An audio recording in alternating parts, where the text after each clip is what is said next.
The moment my sister burst through my parents' front door, dinner stopped breathing. Plates froze, forks hovered midair. Her eyes were wild, feral, and she screamed one name like it was a death sentence. "Where's Holly?" My daughter. Before anyone could react, she locked eyes on me like I was the only doorway to her madness. She didn't ask, she didn't think. She grabbed a pair of pliers from the kitchen counter and lunged. I felt metal clamp my ear, felt skin tear, felt warmth trickle down my neck.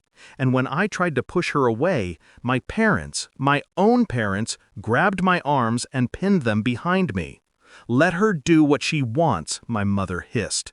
"She's not well. You should have helped her."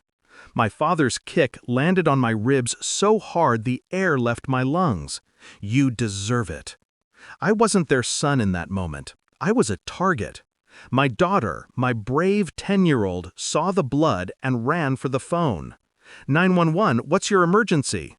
But my mother sprinted after her, eyes burning with a threat older than truth. "If anyone tells anything," she snarled, "it won't end good." And then she raised her hand at my little girl. That's when something inside me snapped, clean. Not broken, released. The calmest part of me took over, the part that had been waiting.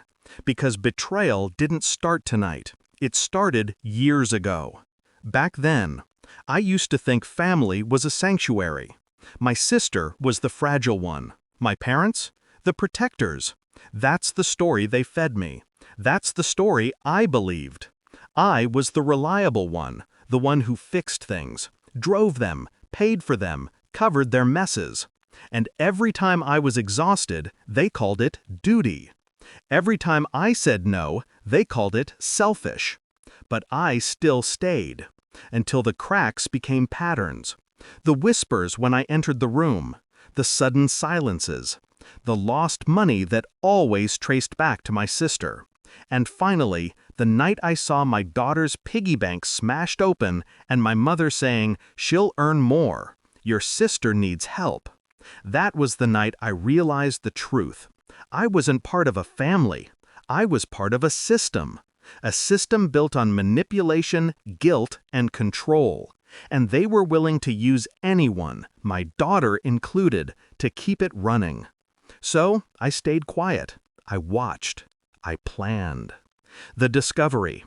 3 months ago, I found my sister screaming at my daughter for not handing over her allowance. My daughter was shaking, crying, begging. And my parents? They stood there, watching, nodding.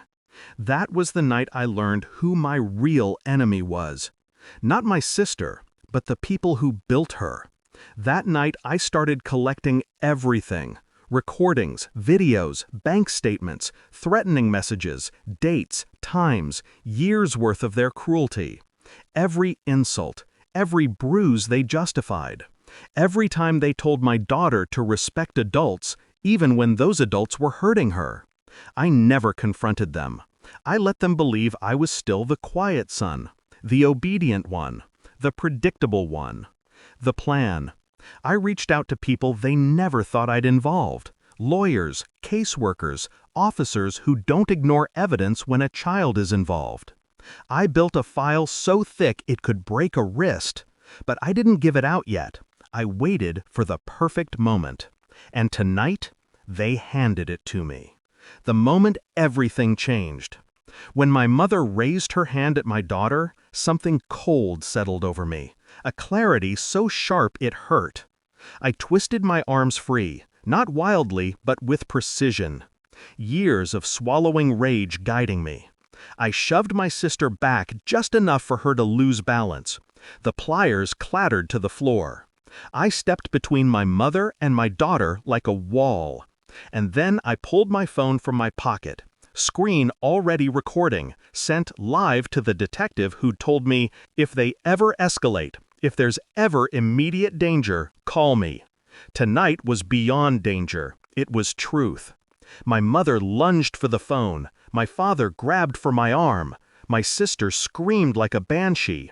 They didn't know every second was being streamed straight to the officer. They didn't know a unit was already en route. They didn't know I'd been ready for this. The door burst open in under 4 minutes. Police flooded the room. My parents shouted. My sister thrashed. They all pointed at me like I was the monster. But the officers didn't look at me. They looked at the video saved on the detective's tablet. They looked at my torn ear, my bruised ribs, my daughter sobbing behind me. And the house fell silent as handcuffs clicked. The payoff. My family always thought they controlled the story. Tonight, I rewrote it. My sister was taken for assault, my parents for endangerment and complicity. As they screamed my name, blaming me, cursing me, begging me, I finally felt nothing for them. Not hate, not regret, just clarity. Because revenge isn't rage.